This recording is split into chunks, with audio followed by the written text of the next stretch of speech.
बिस्मिल्लाहिर्रहमानिर्रहीम। This is Syed Ahmed Mujtaba, advocate high court, और आप देख रहे हैं universe of law by Ahmed Mujtaba. Viewers, आज हम डिस्कस करते हैं एक बहुत ही लीगल पॉइंट के बारे में, क्योंकि हम जो हैं पाकिस्तान में रहते हैं और पाकिस्तान में जो हमारी मादरी ज़ुबान है वो उर्दू है और बाज़ लोग पंजाबी जानते हैं, लेकिन जो लिटिगेशन है, हमारा लॉ है, वो सारे का सारा इंग्लिश में होता है। अक्सर हम ये देखते हैं कि जब हम लॉ फील्ड में थे, जब मैंने लॉ किया, वहाँ पे बकायदा तौर पे हमारा प्लीडिंग का एक अलग से जो है वो सब्जेक्ट होता है, जिसमें दावे की ड्राफ्टिंग सिखाई जाती है कि दावे को ड्राफ्ट किस तरीके से किया जाता है। अब उसमें जो मोस्ट स्टूडेंट्स होते हैं, चूंकि वो ओवरऑल और थॉरली जो उन्होंने इंग्लिश में पढ़ा होता है, वो उर्दू ज़बान को नहीं समझते, उनको नहीं पता होता कि उर्दू ज़ुबान में दावा किस तरह तहरीर किया जाता है, उर्दू ज़ुबान में किस किस तरह से जो टर्मिनोलॉजीज हैं उनको इस्तेमाल किया जाता है, कौन कौन सी स्पेसिफिक टर्म किस किस चीज़ के लिए इस्तेमाल होती है। तो आज की वीडियो में हम मोस्टली इन्हीं चीज़ों के बारे में डिस्कस करते हैं कि उर्दू में और इंग्लिश में जो दावा ड्राफ्टिंग है उनमें क्या क्या चीज़ें इस्तेमाल होती हैं।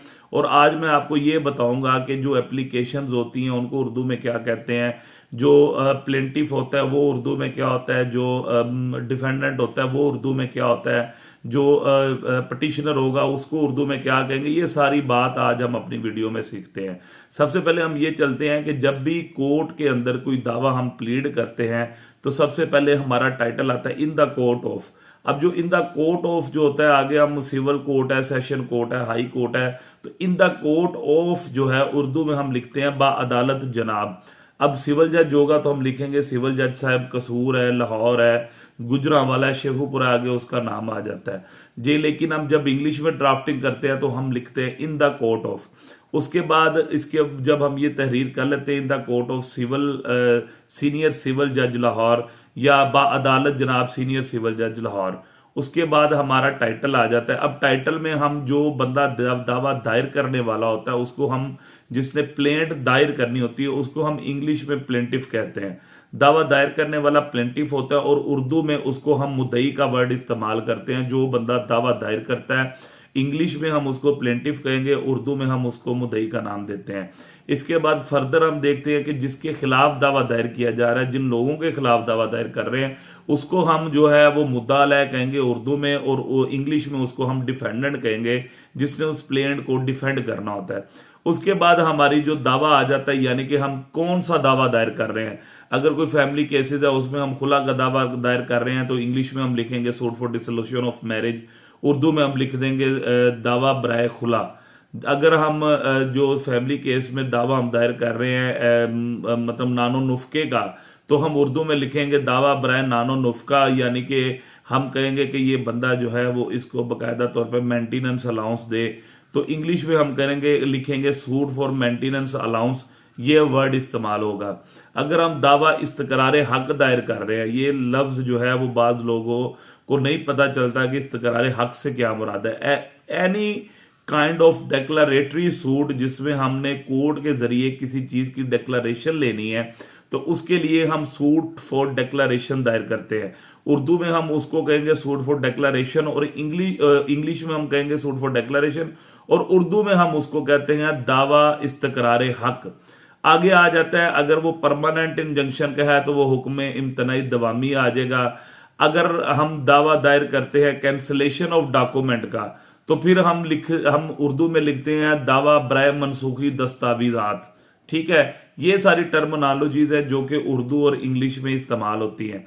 फिर कुछ दावे होते हैं जिसमें हम स्पेसिफिक परफॉर्मेंस का दावा दायर करते हैं। लेट सपोज आपके साथ किसी ने एग्रीमेंट टू सेल कर लिया, वो उसको कोर्ट के जरिए स्पेसिफिकली परफॉर्म करवाना चाह रहे हैं, तो जब हम इस किस्म का जो दावा है वो दायर करेंगे अदालत में, तो इंग्लिश में हम लिखेंगे सूट फॉर स्पेसिफिक परफॉर्मेंस, जबकि उर्दू में हम लिखते हैं दावा तमील मुख्तस। ये उर्दू की टर्मिनोलॉजी है। फिर हम फैमिली केस की तरफ आते हैं। हम कि फैमिली केस में हम जो है वो एप्लीकेशन हम दावा दायर करते हैं मर्दों की तरफ से सूट फॉर कॉन्जुगल राइट्स, लेकिन हम जो है उसको बाजू दावा भी कहते हैं, लेकिन उर्दू में हम कहते हैं दावा बराए हकूक ज़न नशोई, यानी कि मर्द आबादगी का दावा दायर करता है।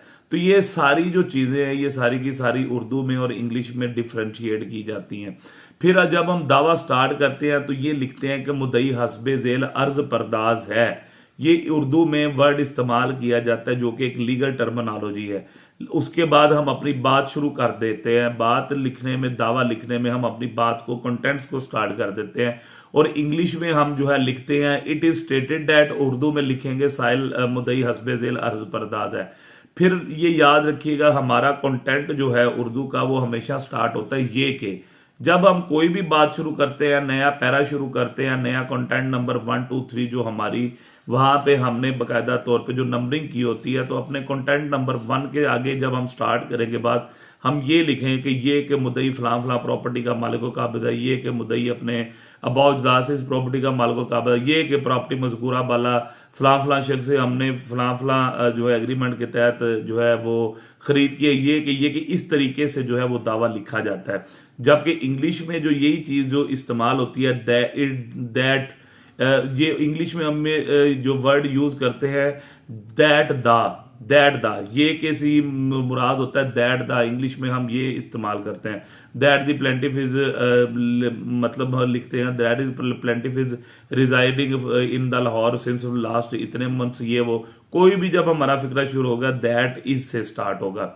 इसके बाद जब हम लास्ट में प्रेयर पे आते हैं तो हम उर्दू में इस्तदा लिखते हैं और इंग्लिश में प्रेयर लिखी जाती है। फिर एंड पे ये बात याद रखिएगा, जब भी हम कोड एंड पे ये लिखेंगे कि जो जहां पे हम उर्दू लिखेंगे वहां पे लिखा जाएगा कि ये करार दिया जाए, और इंग्लिश में हम लिखते हैं कि ये डिक्लेयर किया जाए, it is declared that decree for the declaration may kindly be pass in favour of the plaintiff against the defender. और उर्दू में हम ये चीज लिखते हैं कि ये करार दिया जाए कि ये फलान दस्तावेज जो है वो मनसूखी है, ये कलअदम करार होगी, यानी इसका कोई लीगल इफेक्ट नहीं होगा और ये किसी भी सूरत में जो है वो काबिल पजीराई नहीं होगी। ये सारी चीजें उर्दू में इस्तेमाल की जाती हैं। अब हम आगे आ जाते हैं, अगर स्टे की एप्लीकेशन की तरफ आते हैं तो हम उर्दू में उसको हुक्म इम्तनाई कहते हैं। जो इंटरम स्टे होता है वो हुक्म इम्तनाई आर्जी होता है, और जो स्टे कन्फर्म हो जाता है उसको हम परमानेंट स्टे कहते हैं। इसके बाद जब एप्लीकेशन हम दायर करेंगे इंग्लिश में तो वो पटिशन का वर्ड यूज होगा, और उर्दू में हम उसको दरखास्त बराए हुक्म इम्तनाई कहेंगे। यहाँ पे आएगी application for interim injunction under order 39 rule 1 और 2, जबकि उर्दू में हम लिखेंगे दरखास्त बराए हुक्म इम्तनाई आर्जी। इसके बाद जब हम उसकी सारी चीजें लिख देंगे दैट द लिख के, उसके बाद जब हम प्रेयर में लिखते हैं तो ये सारी बातें दोबारा दोहराई जाती है। लेकिन ये बात याद रखी यहाँ पे, अब वहां पे हमने वर्ड प्लेंटिफ का यूज किया था, जबकि इस सिचुएशन में हम वर्ड जो है वो पटिशनर का इस्तेमाल करेंगे, और जिसके खिलाफ हम दरखास्त दे रहे हैं वो दावे में डिफेंडेंट होंगे, जबकि दरखास्त के अंदर जो है वो बतौर रिस्पोंडेंट आएंगे। और जो उर्दू में हम इस्तेमाल करेंगे वहां पे पटिशनर जो है वो साइल को कहते हैं, और जिसके खिलाफ दरखास्त दी जा रही है उसको हम मसूल अलैह का वर्ड इस्तेमाल करते हैं। तो ये सारी की सारी हमारी उर्दू की और इंग्लिश की टर्मिनोलॉजीज थी। यकीन है कि आपको ये वीडियो पसंद आई होगी। इस तरह मेरा चैनल देखते रहिएगा, इंशाल्लाह अगली मजीद वीडियोस में हम लोगों को जानने की कोशिश करेंगे। Thank you so much. Allah Hafiz.